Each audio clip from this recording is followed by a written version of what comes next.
Hey, welcome back to the channel. Gotta feel this, and man, I could not wait to talk about UFC 296.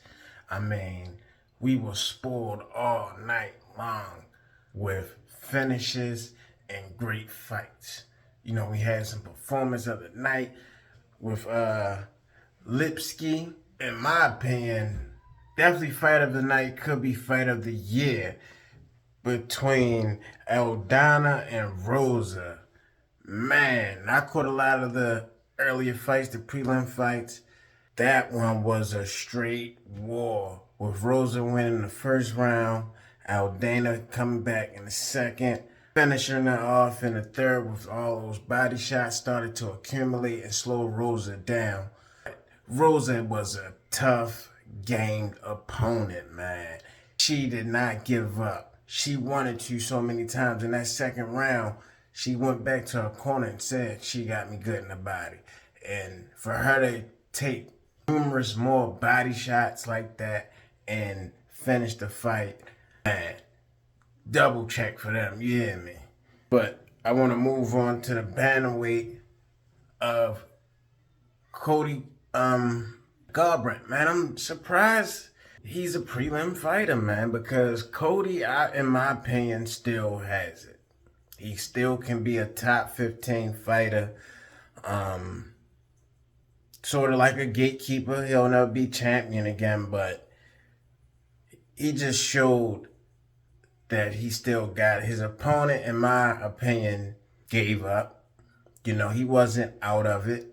He just got hit hard. And I do believe Cody would have still ended up finishing him off, but he was not a gamed opponent. You know, he came out there to lose, in my opinion. No disrespect to Cody, put it on him, you know, and that's what happened. Moving on. Oh man, the light heavyweight division. Alonzo Menifield. He is my new favorite guy in that division, going against Jacoby. I can't remember his first name.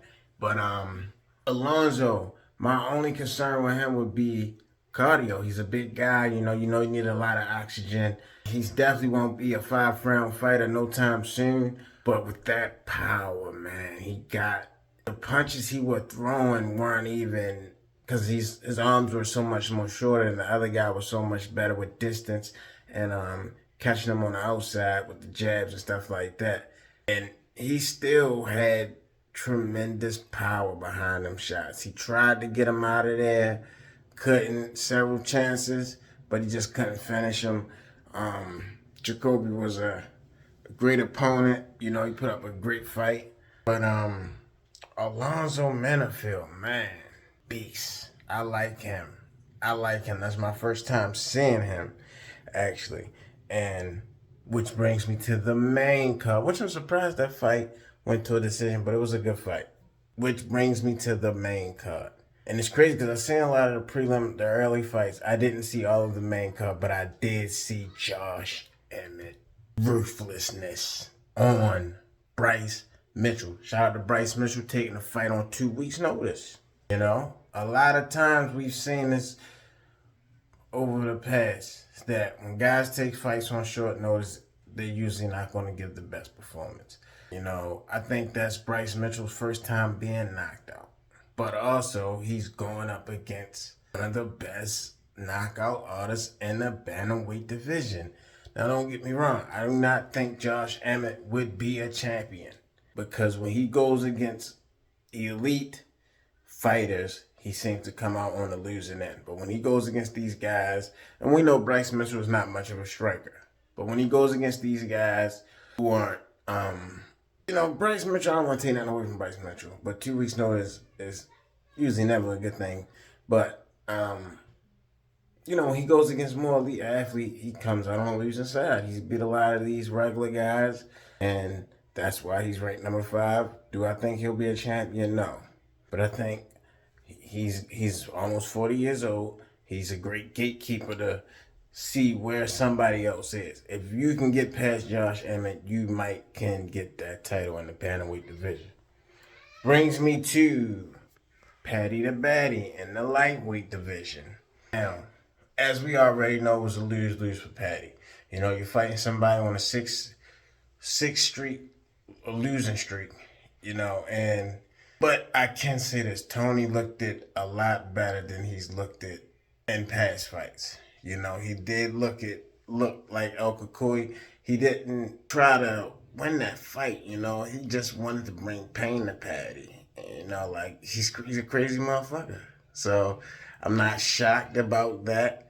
You know, him trying to hurt Patty while Patty's on top of him. But Tony didn't realize Patty was tired.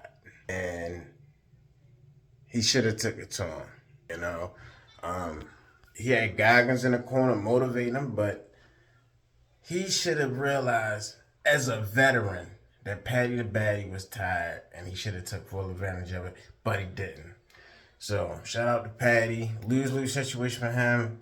Just the way to get back on, you know, back on the scene, you know. So good job for him.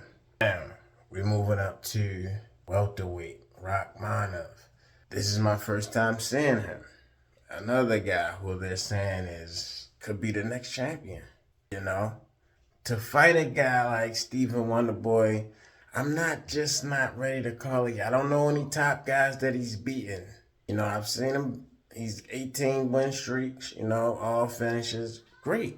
You know, Wonderboy is not the opponent to really solidify it for me. Rachmanov, don't get me wrong, dominant performance. But I'm not shocked because we all know Wonderboy's not a wrestler. So if you got great wrestling skills and you can get him down and stuff like that, it's going to be a short night.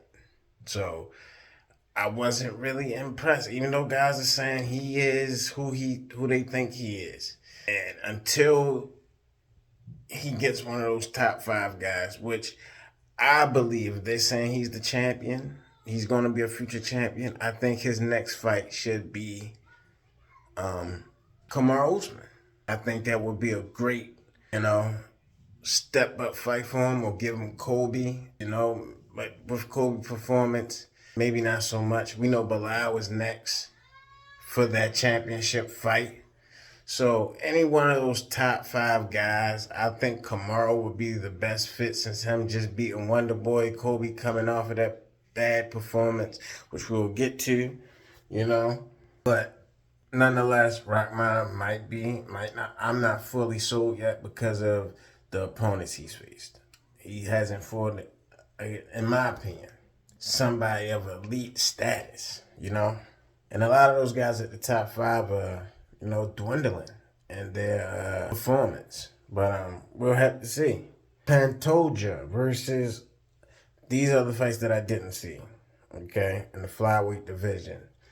I just heard about most of it, and Pantoja won. You know, I heard Royval was a gamed opponent, but I'm glad Pantoja came out and said, you know, he didn't win in the fashion that he wanted to. And as a champion, you want to put on spectacular wins, man. You want to give, especially coming from Brazil with a guy like Aljo holding that belt at one point in time, you know, the king of Brazil. You know, it's a lot of history behind that. You know, I'm hoping he can get that on track. I'm not surprised by the win. He's already beat this dude. So I'm not shocked that he beat him again. You know, that's usually just how it goes. On to the main event. I'm disappointed, man. Because, you know, Kobe didn't bring the best out of Leon. Even though I didn't see the fight, but I'm not shocked that it went 5 rounds. But I am disappointed. You know, I was for sure that Leon won, you know, majority decision, won significantly, single-handedly, you know, like, beat him, you know. And it's just unfortunate for all those great fights and finishes, and even the decisions that we had, they were still great fights. But that to be the main event and it to come out like that was a disappointment. I'm glad I fell asleep. I was tired. But, I mean, hopefully we can get somebody to bring the best out of Leon, you know? But Kobe wasn't himself. And I'm not shocked. He's been off for so long. He's 35, You know, he shouldn't have been in there. But he's a professional. He did all the right things. He knows how to use his mouth. But Bilal should be next. With that being said, like, comment. I read the comments. I talk back, share, whatever. All the YouTube stuff. I mean, you gotta feel this, man, straight from the heart. Real deal. I'm out.